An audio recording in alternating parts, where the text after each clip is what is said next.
Tekrar merhaba. Mercedes-Benz Fashion Week İstanbul'da ikinci günün sonuna doğru adım adım ilerliyoruz. Sondan bir önceki defilemizi izlediniz. Oldukça ışıltılı, bir o kadar elegan kostümlerin tasarımcısı çok sevgili Çiğdem Akın yanımızda. Ve aynı şekilde konuğu da ünlü moda yazarı ve moda eğitmeni demek herhalde daha doğru olur.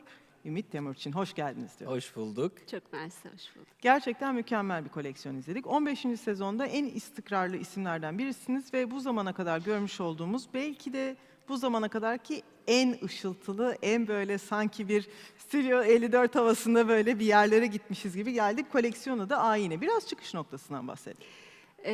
Dünya kendi düzeninde sürdürürken hayatını diyeyim, o kadar heyecanlıyım ki. Yani bunu söylemeden geçemeyeceğim. Yüksek Çok enerji özür buradan da dilerim. hissediliyor. Harika. Yani konuşmaya başlamadan önce ifade etmek istiyorum. İlk kez dijital bir ortamda, dijital bir Mercedes Fashion Week yapıyoruz. Evet.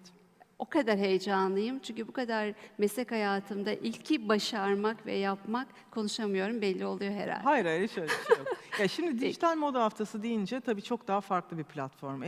Çoğu tasarımcı ilk başta hani defileyi yapıyorduk, bitiyordu, el sallıyorduk, Evet bitti evet gitti. alıştık ona, o heyecana alıştık. Şimdi başka bir heyecan bizi bekliyor. Bunu da ilk kez burada yaşıyoruz. Çok güzel bir duyguymuş. Bundan sonra da herhalde dijitalde olacağız diye tahmin ediyorum. Koleksiyonu hazırlarken de zaten süreç belliydi, pandemi sürecindeydik. Dünya zaten değişiyordu o süreçte. Zaten dünya bir değişime girmişken biz ne yapacağımızı bilmiyorduk. Ama hayat devam ediyordu ve defileler ve dünya takvimindeki moda devam ederken bir yerde tak diye kaldık. Kalınca da kendimizi sorgulamaya başladık. Yani sorgularken de Çiğdem Akın kadını kim, ne yapıyor, ne oluyor? İşte sorgularken iç benliğime döndüğümde içimde 1000 tane kadın, 1000 tane ruh, 1000 tane benlik olduğunu keşfettim. Bu süreçte de tabii bu koleksiyona yansıdı. Yansırken de ayneyi keşfettim. Farsça'da ayna demekmiş. Bu pırıltılar, bu yansımalarda öyle ortaya çıktı. Aynayı da incelerken sonuçta bakıyorsunuz ki farklı ayna tipleri var. Çukur ayna, kare ayna. Bunu incelediğinizde de defilede mesela çukur aynayı vermek için görünen ve görünmeyen noktaları var o çukur aynanın. Onu da ben ipeklerle, degradelerle yansımaları yansıtmaya çalıştım. Uçarken gelip giden o görüntüleri ve yırtmaçlardaki aldatma belki çukur aynadan edindiğim bir izlenim olabilir. Kare aynası içinde kare formlar daha çok ön plana çıktı. O kare formları da dik açılarda gösterebilmek için özel kumaşlar dokuduk. Kumaşların içine metaller kattık dokurken. Ve üstünde gördüğünüz gibi birazcık ipliklerle de saçaklar verdik kendi yansımalarını yaratmak için. Diğer kumaşlar zaten payetler. Farklı payet tiplerini, farklı renkleri ve farklı tonları kullandık.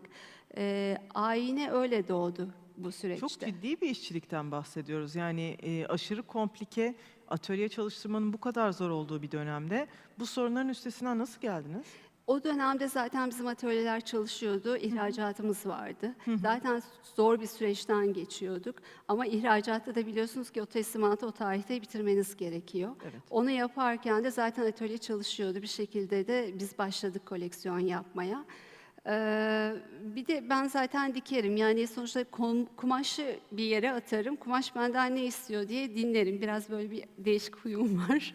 Daha interaktif bir yaratım Evet, süreci. bir de belki yaratıcılık oradan geliyor. Hamurla heykel yapmayı, çamurla oynamayı ya da resim yapmayı, 3 boyutlu oynamaktan zevk alıyorum.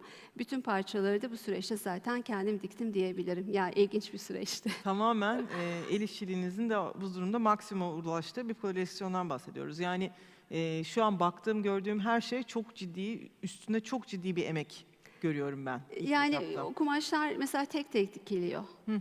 İşçiliği çok önemli orada, o boncukların bazı birleşim noktaları. Bir de müşteri kitlem var, öyle de konuşmak lazım belki yurt dışında. O casual şıklığı görmek istiyorlar. Anlıyorum. Yani evet bir şık ama bir casual'lık var. Saati yok, zamanı yok, değişik benlikler taşıyor içinde, volümler var. Böyle bir ilginç bir müşteri kitlem var, belki onu Bugün içerisinde bunu çok konuştuk ama artık sizce zamansızlık yeni trend mi olacak? Bir trendlere saplanıp kalmayacak mıyız? Ya da ne bileyim beğendiğimiz bir şeyi artık bunun sezonu geçti deyip atmayacak mıyız? Daha farklı bir boyuta mı geçiyoruz siz? Zaten bence o boyuta geldik, yani bir süreçten zaten geçtik. Eskiden ben çok, yani büyük bir firmada kurumsal 16 sene çalıştım. Orada daha çok modayı biz yapardık. İşte pantolon boyu 2 parmak bilekten yukarı çıkacak. İşte maxi ise o trend maxi giyilecek ama mini giyilemez. Diz boyun altındaysa 2 parmak boy, onu giymek zorundaydın. Ama zaten geçti. Trendlere baktığınızda zaten sezonda 6-7 tane, 8 tane trend gösteriyorlar. Ve siz oradan kendinize uygun koleksiyonu ya da hikayeyi çıkarıyorsunuz. Şimdi baktığınızda fast fashion zaten bir hafta mağazada vitrine bakıyorsunuz, öbür hafta değişiyor, ondan sonraki hafta değişiyor. Biraz tükeniyor orada. Çok. Tükenmenin sonu da herhalde kendimizi bulmayla alakalı, bence zamansızlığa geçiyor. Yeni trend zamansız, sezonsuz. Siz ne diyorsunuz bu konuda? Bence de zaten böylesi zengin alternatiflerin sunulduğu sezonlarda insanlar artık kendi yaşam stillerine göre ve konfor alanlarına göre bir stil belirliyorlar. Bundan da referans alabilecekleri çok farklı mecralar var artık. Sadece gazeteler veya dergiler değil, sosyal medya, influencer veya işte dijital platformda hizmet veren onlarca blog yazarı arkadaşlar var. Stil sahibi olmanın nedenle önemli olduğunu da ortaya koydular. Bunların dışında o perakende devlerinin veya lüks markaların yönlendirmelerin dışında artık herkes kendi tarzında ve kendi yaşam biçiminde o koleksiyonlardan pikler yapıyor, seçimler yapıyor ve sonra gardırobunda karıştır ve yakıştır tarzında yaşam stiline uygun bir zamansız parçalarla yatırım yaptıklarını düşünüyorum. Bu anlamda tabii ki moda tasarımcıları global olarak çok ön plana çıktı. Tekrar bence hak ettikleri değeri daha da görür bir duruma geldi. Özellikle moda haftalarının da bu anlamda dünyada yaptıkları çalışmalarda bunda çok büyük etken.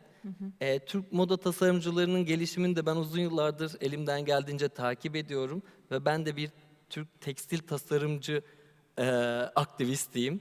Yani onları her platformlarda desteklemeye çalışıyorum. Çiğdem Hanım da bu anlamda benim özenle ve ilgiyle takip ettiğim çok değerli bir isim. Çiğdem Hanım'ın peki bu koleksiyonunu hani ben daha mesela gösterişli ve ışıltılı buldum. Sizin yorumunuz ne olurdu? Evet, aslında ben de backstage çekimlerinde de bulundum. Sağ olsun Çiğdem Hanım davet etmişti ve gördüğümde çok heyecanlandım.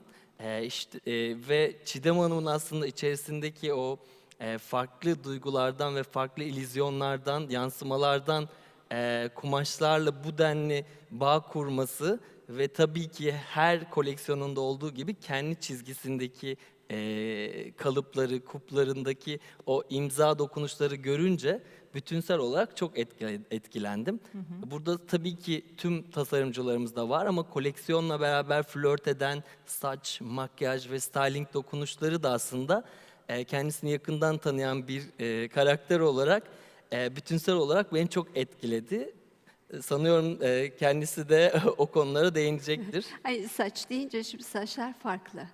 Orada da kadının farklı benlikleri göstermek istedik. Yuvarlak hacim verdik, yumuşaklığını göstermek için, illüzyonunu göstermek için saçların bazılarını ördük ya da özgüvenini göstermek için de düz saçlar kullandık.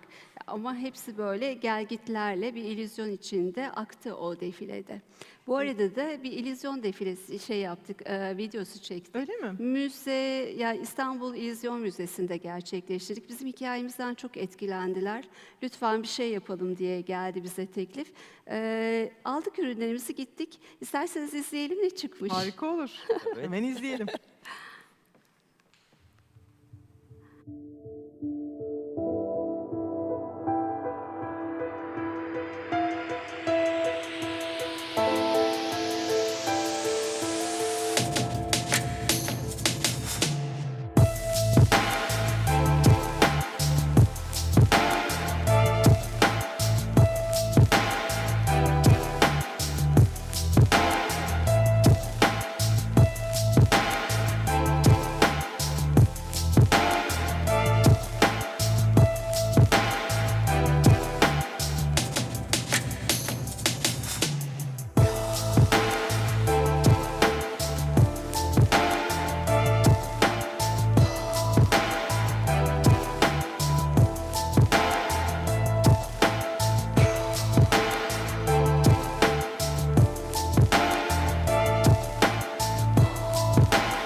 Mükemmel olmuş, tebrik ederim. Çok Çok teşekkür etkileyici ederim. olmuş.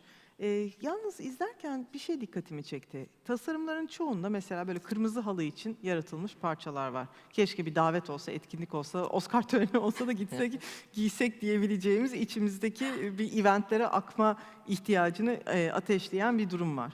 Şimdi bunların hepsi çoğunluğu en azından ertelendi.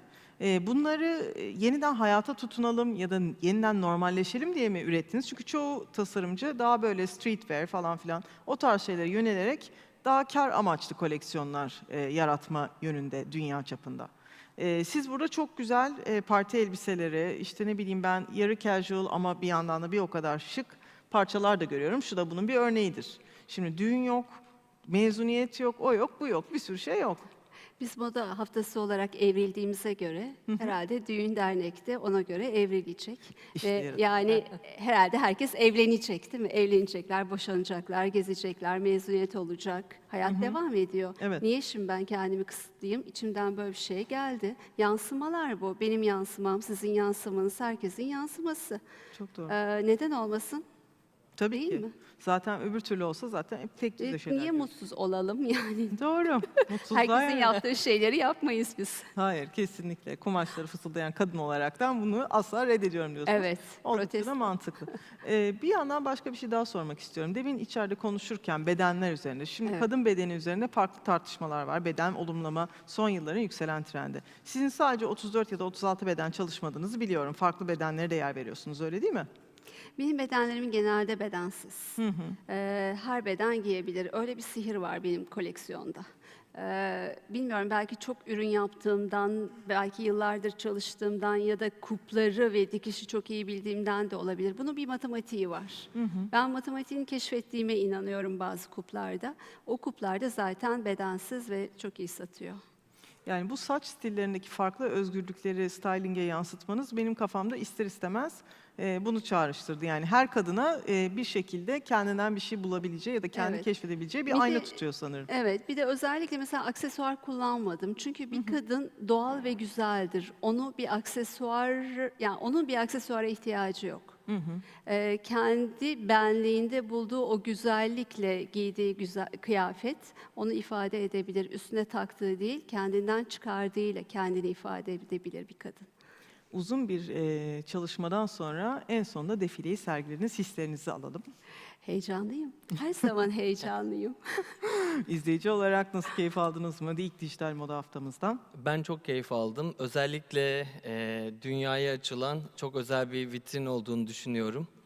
Tabii ki bu moda haftalarının ticari boyutu da var. Koleksiyonların uluslararası satın almacılarla buluşması, aynı zamanda gerçekten farklı coğrafyalardaki tasarımcıları keşfetme duygusu olan moda takipçilerinin de bizim coğrafyamızın izlerini taşıyan koleksiyonları görmeleri, bizim tasarımcılarımızı daha yakından tanımaları açısından da ben çok heyecanlıyım ve şunu gördüm bir kez daha, uluslararası birçok firmada yönetici olarak çalıştım ve Türkiye operasyonu olarak her zaman biz heyecanlı projeler yapardık. Çünkü kısıtlı zamanlarda büyük işler çıkartırdık. Bu anlamdaki kondisyonumuz çok yüksek.